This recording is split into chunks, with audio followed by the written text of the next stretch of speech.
আসসালামু আলাইকুম প্রিয় বন্ধুরা, সবাই কেমন আছেন? যদি বাংলাদেশ থেকে নতুন মানুষ আয় তাহলে বাংলাদেশের কথা স্মরণ হয় আমাদের।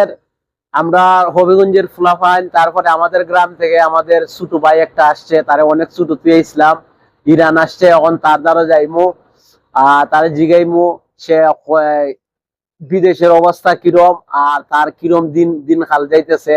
সে আসছে আমরা দ্বারা ওই যে এখানে গপ করতেছে জিয়াউরের দ্বারা, দেখি তো তার অবস্থা কিটা। তার নাম আশরাফুল। আশরাফুল কিতাবা ভালো আছনি?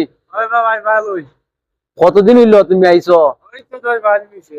10-12 দিন হয়েছে। এখন বিদেশ যে আইলাই, বাংলাদেশ আর বিদেশের মাঝে পার্থক্য কিটা? পার্থক্য আছে। মানে বাংলাদেশ সুখের জীবন না মানে বিদেশের জীবন সুখের? আল্লাহ তুই এম দিয়া তোর মানতে দেখো দে। আমার 10-12 দিন আমি বুঝতেছি না, 10-12 দিন আমি বুঝতেছি বাংলাদেশ কিরকম আছে আর বিদেশ কিরকম হয়েছে। তো এখন সে আমরা তো ডিউটি শেষ, তো ডিউটির পর এখন আমরা ঘুমাইবার টাইম। বাংলা ইরানের টাইম রাতকে প্রায় 10:30 বাজে। আর বাংলাদেশ টাইম তো কয়টা? 10:30, 12টা, 1টা বরাবর। তো সে রাতকে নাইটে যারা কাজ করে তার সাথে সে কাজ শিখতেছে। তো সে যাইতে গেছিল ইরাক, তখন হইতেছে আবার ইরাক না ওই ইদারই থাকতো, ইদারে থেকে কিছু কাজ কাম শিখতো।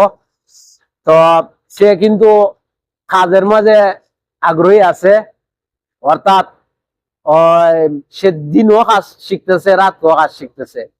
এটারে কয় প্রবাস, বুঝছনি?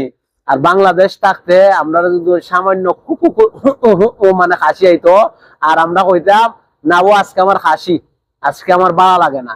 আর এখানেও করতে হয় পুরা জ্বর তুফান লুইও ওই মানে কাজ করতে হয় অনেক, যে শরীরের মাঝে পুরা জ্বর, 100 ডিগ্রি তাপ লইও করতে হয়। মালিকে কয় ডাক্তারে গেছিস নি, তার স্যালাইন দিছে, সিম দিয়ে হামলা জিতায় শেষ। ওই ইটারে কয় বিদেশ আর প্রবাস। যদি এর কম করে 8 নি এক জায়গা, তাতে কম মায়েদি বালা ইয়ে কেন অসুস্থ।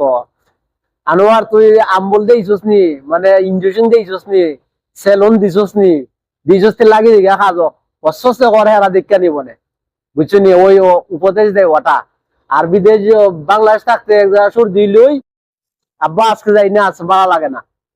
তো এখন তারে অনেক ছোট তুই ইসলাম আর ফুলাওয়ান যারা আছো, আমার ছোট ভাইয়েরা, বড় বড় ভাইয়েরা, তার শুভ বয়সী যারা আছো, দেখতেছো তো আইসে। আর এটা ও